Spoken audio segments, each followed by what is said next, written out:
오늘 말씀은 마태복음 9장 23절에서 26절까지의 말씀입니다. 예수께서 그 관리의 집에 가사 피리 부는 자들과 떠드는 무리를 보시고 이르시되 물러가라. 이 소녀가 죽은 것이 아니라 잔다 하시니 그들이 비웃더라. 무리를 내보낸 후에 예수께서 들어가사 소녀의 손을 잡으심에 일어나는지라. 그 소문이 그 온 땅에 퍼지더라. 아멘. 할렐루야. 복된 목요일입니다. 오늘은 바이블 칼리지 성경 지리반이 시작합니다. 성경의 땅인 이스라엘로 그냥 가시는 것보다 먼저 이렇게 공부하시고 가시면 훨씬 더 은혜가 됩니다. 오상택 목사님이 정성껏 준비한 강의입니다. 재미도 있습니다. 많이들 참여하시면 좋겠습니다.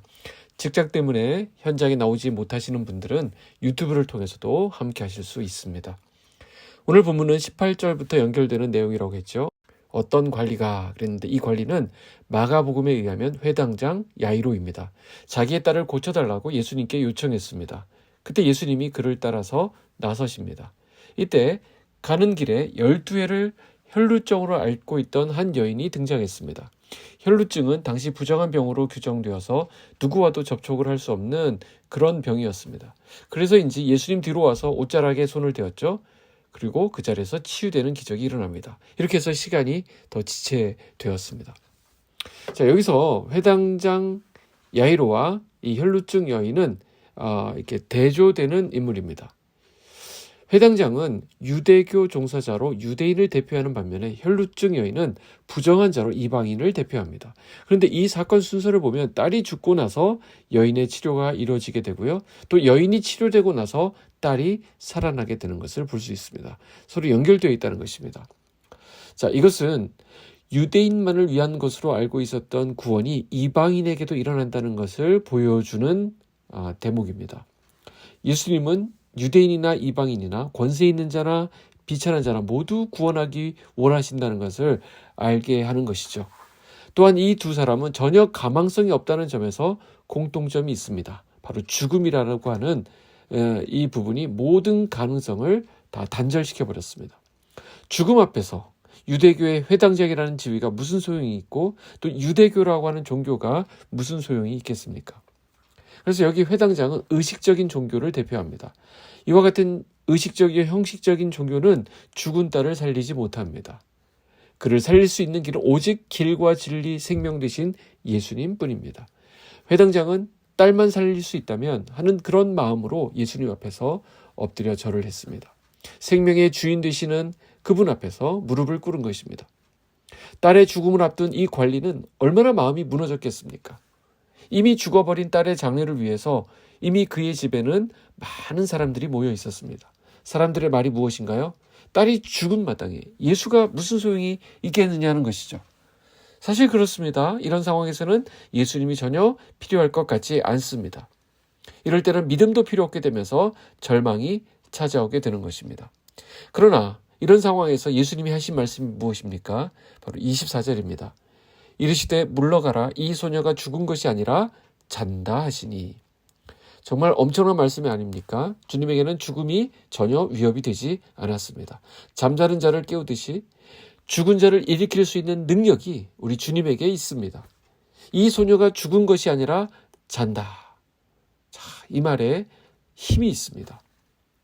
이 말씀이 갖는 의미가 무엇이냐? 우리가 크게 보고 있는 인생의 문제들, 자녀의 문제, 사업의 문제, 건강의 문제, 얼마나 우리의 마음을 졸아들게 하는 것들이 많습니까? 우리는 돈이 막히면 다 끝났다라고 생각합니다. 직장에서도 어려운 일을 만나면 이제 잘릴 일만 남았다라고 생각을 합니다. 건강이 나빠지면 그 길로 죽는다라고 생각합니다. 이게 문제를 바라보는 우리의 일반적인 시각입니다.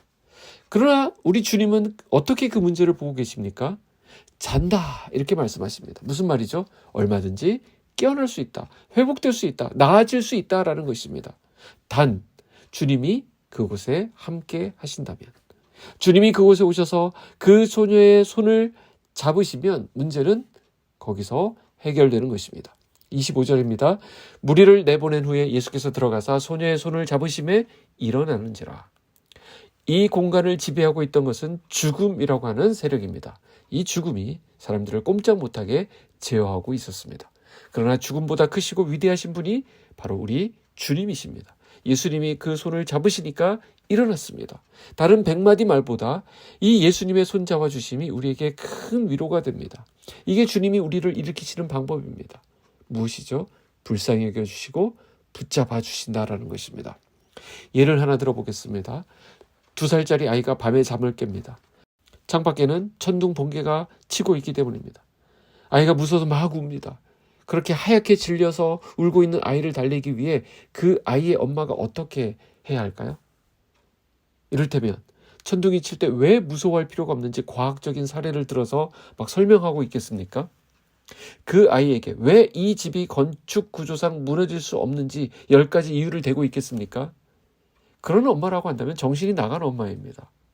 아마 아이는 그런 말을 들으면서 더 까무러칠 것입니다. 이 아이에게, 두려워 떨고 있는 아이에게 엄마가 하는 것은 엄마가 여기 있어, 네 곁에 엄마가 있어, 이러면 되는 것입니다.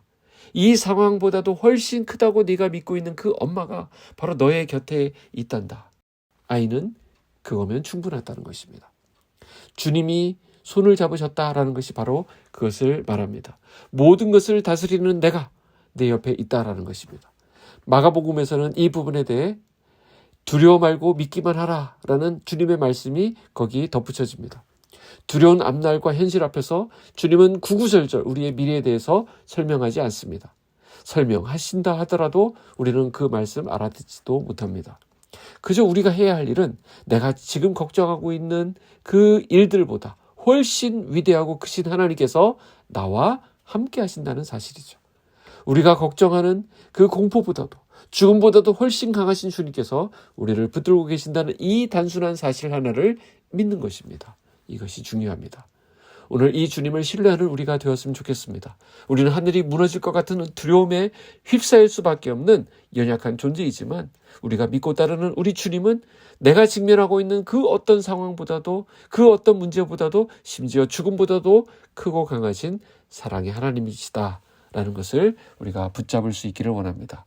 기도하겠습니다. 사랑과 은혜가 충만하신 하나님, 오늘 귀한 말씀으로 우리를 위로하시고 우리에게 힘주시니 감사합니다. 우리가 직면하고 있는 문제들이 지금 현재로서는 너무나도 크고 두렵게 여겨집니다. 그러나 죽은 것이 아니라 잔다라고 하신 주님의 말씀을 이 아침 붙듭니다. 주님 앞에서는 그런 것들이 아무것도 아닌, 주님의 능력 앞에서는 곧 잠잠해질 풍랑에 불과한 것임을 우리는 믿습니다. 우리의 손을 붙잡아 주셔서 주님과 함께 평안 가운데 나아가는 우리의 오늘 하루가 되게 하여 주시옵소서. 예수님의 이름으로 기도하옵나이다. 아멘.